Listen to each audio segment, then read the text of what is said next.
मुझे उपस्थित है जनपद गोरखपुर में, और जनपद गोरखपुर में महानगर का चुनाव जोरों पर है। सभी प्रत्याशी अपने वार्ड की समस्या और वार्ड में प्रचार प्रसार में जुटे हुए हैं। इसी के साथ हम उपस्थित हैं वार्ड संख्या 42 के पार्षद पद के उम्मीदवार फैज अहमद फैजी जी से कुछ तीखे और कुछ मीठे सवालों पर बातचीत होगी। फैज अहमद फैजी जी, सर बहुत बहुत स्वागत है आपका। आप लोग का धन्यवाद जो आप लोगों ने मुझे बोलने का अवसर दिया।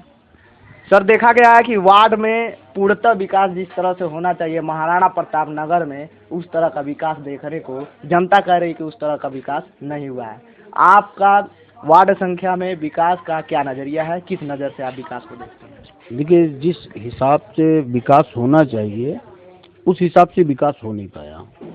आज ये वार्ड 80 वार्डों में सबसे पिछड़ा है, सबसे पिछड़ा गया गुजरा वार्ड बनकर रह गया। जहाँ देखिए कूड़े का अंबार है, नाली टूटी हुई है, रोडें नहीं हैं। सबसे विकट स्थिति यहाँ जल भराव की है, सबसे विकट स्थिति।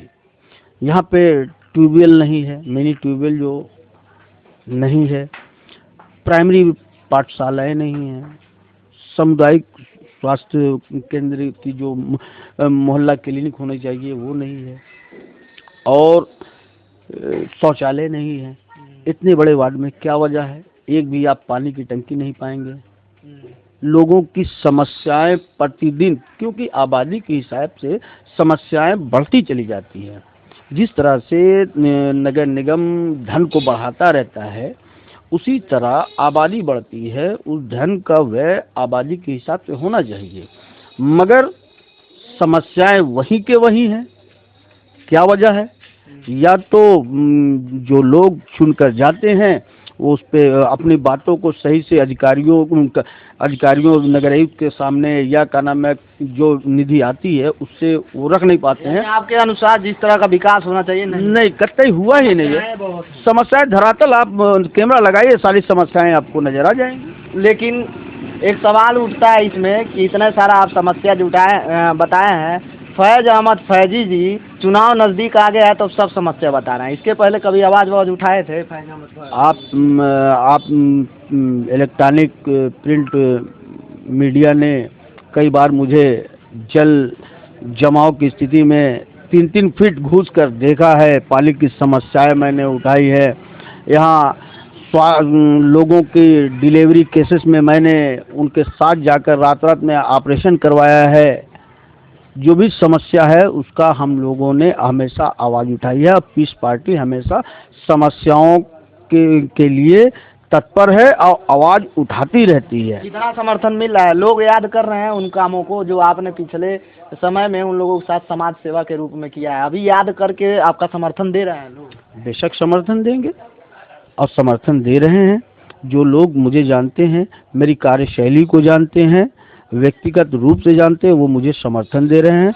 और इंशाअल्लाह ताला मेरी पत्नी यहाँ से प्रत्याशी है और जीत कर भी आएंगी। आप बात में बता रहे हैं कि पीस पार्टी के बैनर तले आप तैयारी कर रहे हैं पार्षदी का, और देखा गया है कि इसको कहा जाता है कि गोरखपुर है और गोरखपुर का भाजपा का गढ़ है, योगी जी का गढ़ है। इसमें पीस पार्टी का कहाँ वर्चस्व है सर? गढ़ किसी का नहीं होता, जनता किसी की नहीं होती है। आज जनता जागरूक हो गई है और वो विकास चाहती है। देखिए, लोगों के खोखले दावे वो समय समय पे खुलते रहे हैं और जनता ने हमेशा परिवर्तन किया है। आज कोई 10 साल रहा, फिर कोई 10 साल रहा, और जनता परिवर्तन चाहती है। देखिए, जनता है ना, थोड़े टाइम के लिए उसको आप मोह माया में आप उसको बांध सकते हैं, मगर का मतलब क्या है? भाजपा मोह माया में बांध रही है क्या? अब सब दिखाई दे रहा है लोगों को दिखाई दे रहा है। कोरोना काल से लेकर बहुत सी परिस्थितियां आई, आज भी लोगों को अस्पताल में जगह नहीं मिल रही है, सीट नहीं मिल रही है। ठीक है, अपना अपना मत है, कोई जय भाजपा भी कर सकता है, भाजपा भी कर सकता है। वार्ड की जनता क्या कर रही है? वार्ड की जनता वो विकास चाहती है। वार्ड में स्वास्थ्य, शिक्षा और क्या नाम है, इसकी आवश्यकता है, सफाई की आवश्यकता है, नाली की आवश्यकता है। ये देखिए, छोटा चुनाव है, ये बहुत बड़े यहाँ पे इशू नहीं होते हैं। जनता छोटे समुचित दायरे में रहती है, उनका वार्ड दायरा एक समुचित है, और यहाँ पर आप साफ सफाई, क्या नाम है, पानी व्यवस्था, लाइट व्यवस्था, लोगों का वृद्धा पेंशन, विधवा पेंशन, राशन कार्ड, ये छोटी छोटी बुनियादी जरूरतें हैं और वार्ड की जनता इनसे यही अपेक्षा करती है। ये विधायक और एमपी थोड़े हैं कि इनसे कहेगी कि पुल बनवा दो, तालाब खुदवा दो। ये तो छोटा इलेक्शन है ना। बिल्कुल छोटे सर। इलेक्शन में सर हम भी कहना चाहेंगे कि ये जो है व्यक्तिगत चुनाव है और अपने दर्शकों को बताना चाहेंगे कि व्यक्तिगत चुनाव है। वार्ड की जनता जो भी है, गोरखपुर की जो जनता है, उनसे निवेदन करेंगे कि जाति, मजहब और पार्टी के नाम पे आप लोग वोट देते हैं, इसीलिए गोरखपुर का हालात ये है। और बड़े बड़े चैनलों पर लिख करके आता है, दिखाता है कि गोरखपुर जल जमाव का शिकार है, गोरखपुर में जल जमाव है। ये आपके जाति, मजहब और पार्टी के नाम पे वोट देने का नतीजा होता है। लेकिन इस बार की जनता सर समझ रही है, 42 की जनता, महाराणा प्रताप नगर की जनता समझ रही है कि इस बार विकास के नाम पे वोट देना है। बेशक समझ रही है, क्योंकि जल जमाव की समस्याओं को मैं वक्त वक्त पे उठाता रहा हूँ और आप जैसे मीडिया बंधु ने भी चैनलों पे दिखलाया है। बहुत विकट, मैं 4-4 फीट की बात कर रहा हूँ, 1 फीट 1.5 फीट पानी की जनता सर अगर फैज अहमद फैजी जी को अपना वोट दे करके पार्षद चुनती है तो विकास के क्षेत्र में क्या देने वाले हैं 42 की जनता को, महाराणा प्रताप नगर? यहाँ की जनता ने सोचा नहीं होगा जैसा मैं वार्ड इस वार्ड को वार्ड बना दूंगा अगर इसने मुझे, मेरी पत्नी को चुना। सोचा ही नहीं होगा, सोचा ही नहीं होगा इतना विकास करूंगा। चुनाव के पहले का वादा है कि चुनाव के बाद करबो करेंगे। मेरी कथनी और करनी में कोई फर्क नहीं होता। मेरी कथनी और करनी में कोई फर्क नहीं होता। जो कहता हूँ वो करता हूँ, जो करता हूँ वही कहता हूँ।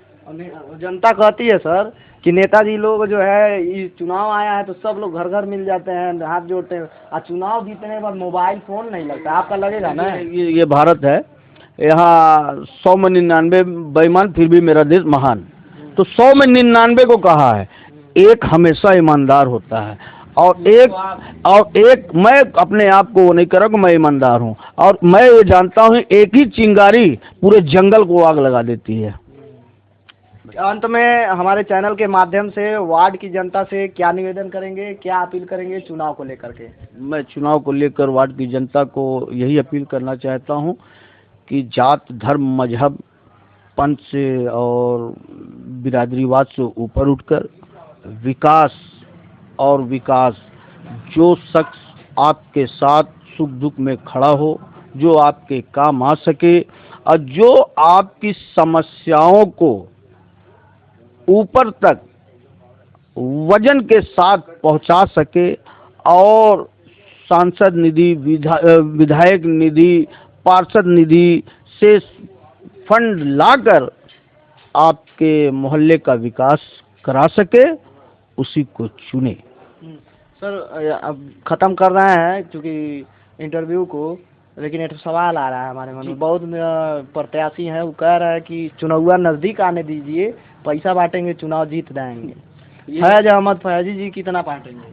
मैं फैज अहमद फैजी सिर्फ मोहब्बत बांटेगा, पैसा नहीं बांटेगा, और मोहब्बत के ही दम पर लोगों का दिल जीतूंगा और इंशाल्लाह ये चुनाव भी जीतूंगा। बिना पैसे जीतेंगे आप? बेशक, जो पैसा बांटता है वो कभी चुनाव नहीं जीतता है। की जनता आपकी बारी बिकेगी नहीं क्या? नहीं, यहाँ की जनता बिकाऊ नहीं है। लोगों ने एक हवा उड़ा दिया है कि जनता बिकाऊ है। जनता बिकाऊ नहीं होती है, बहुत सोच समझ कर ही वोट देती है।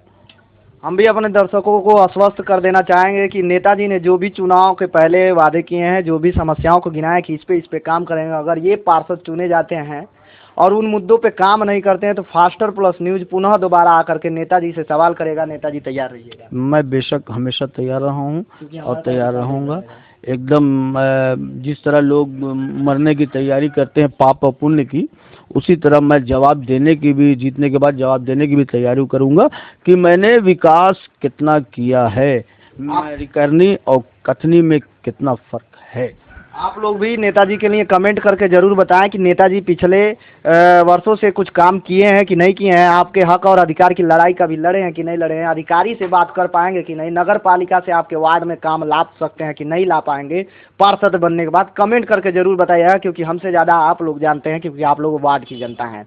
वीडियो को ज़्यादा से ज़्यादा शेयर कीजिए और देखते रहें, जुड़े रहें हमारे चैनल के साथ।